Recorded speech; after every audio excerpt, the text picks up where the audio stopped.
مرد قوام ہے عورتوں پر، یہ اسٹیٹمنٹ ہر کسی نے سنی ہوگی، لیکن قوام کا مطلب کوئی انسان بھی صحیح معنی میں جانتا نہیں ہے۔ مردوں کو لگتا ہے کہ پروٹین پاؤڈر کھا لینے سے وہ قوام ہو جاتے ہیں، یا وہ جم میں جا کر 2 مسلز بنا کے اور ایک دم سے میسکولینٹی میں آ گئے ہیں اور اب وہ بہت رائل قسم کے جو ہے ذمہ دار ہو گئے ہیں، قوام ہو گئے ہیں۔ قوام کا مطلب اختیار ہونا نہیں ہے، قوام کا مطلب ذمہ داری ہونا ہے۔ اور یہ اتنی بڑی ذمہ داری ہے کہ اگر کسی مرد کو، میں قسم کھا کر کہہ سکتی ہوں کہ اگر کسی مرد کو ریئلائز ہو جائے کہ اللہ تعالیٰ نے کس قدر بڑی ذمہ داری دی ہے یہ مرد کو، تو اس کی راتوں کی نیند حرام ہو جائے، اس کو یہ ریئلائز ہو جائے کہ قوام کیا چیز ہے، تو وہ سو نہیں پائے گا۔ یہ اتنی بڑی ذمہ داری ہے، اختیار نہیں ہے۔ مسئلہ ہی سارا یہ ہے کہ جب علماء تفسیر کرتے ہیں تو وہ وہاں یہ سٹیٹمنٹ لکھ دیتے ہیں کہ مرد عورت کے اوپر حاکم ہے۔ حاکمیت کا مطلب تو یہ ہو گیا کہ ملکیت ہو گئی، ملکیت تو نہیں ہے۔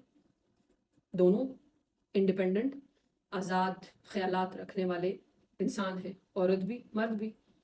اور نہ ہی یہ کوئی فضیلت ہے کہ آپ حاکم ہیں، بیوی نوکر ہے، آپ مالک ہیں، وہ کنیز ہے، ایسا بھی کوئی سٹیٹمنٹ نہیں ہے۔ یہ دراصل ایک ذمہ داری کا نام ہے۔ ذمہ داری ایسے کہ ایک قبیلے کا سردار ہو، اور قبیلے کا سردار پورے قبیلے کا مالک نہیں ہوتا، وہ صرف ان کی پروٹیکشن کے لیے، ان کی اچھی ویل بینگ کے لیے، ان کے اچھے ڈیسیجنز کے لیے، ان کو اچھے مشورے دینے کے لیے، ان کی سیکیورٹی کے لیے، ان کے تمام انتظامات کے لیے، ان سب چیزوں کے لیے ایک جرگہ بیٹھتا ہے، جس جرگے میں بہت سارے لوگ حامی دیتے ہیں کہ یہ ہمارے قبیلے کا سردار ہوگا اور یہ ہمیں لیڈ کرے گا، اور پھر اس کو لیڈ کرنے کے لیے بٹھایا جاتا ہے۔ تو کیا وہ ان سب کا مالک ہو جاتا ہے، یا پھر اس کے اوپر پورے قبیلے کی ذمہ داریاں آ جاتی ہیں؟ اور جب پورے قبیلے کی ذمہ داریاں آ جاتی ہیں تو انسان کی نیندیں اڑ جاتی ہیں، اگر کوئی انصاف پسند ہو۔ اب اگر کوئی مرد یہ سمجھنا چاہے کہ قوام کیا ہے، تو جیسا کہ میں نے پہلے کہا، یہ ذہن سے نکال دیں کہ یہ کسی قسم کا اختیار ہے، یہ ذمہ داری ہے۔ اس ذمہ داری میں آپ نے اپنے بچوں کی، بیوی کے شیلٹر، کھانا پینا، سیکیورٹی، محبت، اخلاق، وہ تمام چیزیں جو نبی علیہ الصلوۃ والسلام، یعنی آپ سیرہ پڑھیں گے، نبی کا اسوہ جو ہے وہ جانیں گے، وہ آپ امپلیمنٹ کریں گے اپنے انسٹیٹیوٹ پہ۔ جو شادی کا انسٹیٹیوٹ ہے نا، جو گھر ہے، اس گھر کا آپ کو بنایا گیا ہے سردار، اور سردار کو یہ حکم ہے کہ اب تم اس گھر کے اندر، اس انسٹیٹیوٹ کے اندر تمام قرآن کے اصول اپلائی کرو گے، تم سیرہ اپلائی کرو گے۔ تو اپنے اندر یہ اخلاق نہیں ہے، خود ہی گالم گلوچ کرنے کی عادت ہے، خود ہی بیوی سے بدتمیزی کرنے کی عادت ہے، لوگوں سے بدتمیزی کرنے کی، آپ نے پھر اس انسٹیٹیوٹ میں کون سا لا اپلائی کرنا ہے؟ انصاف۔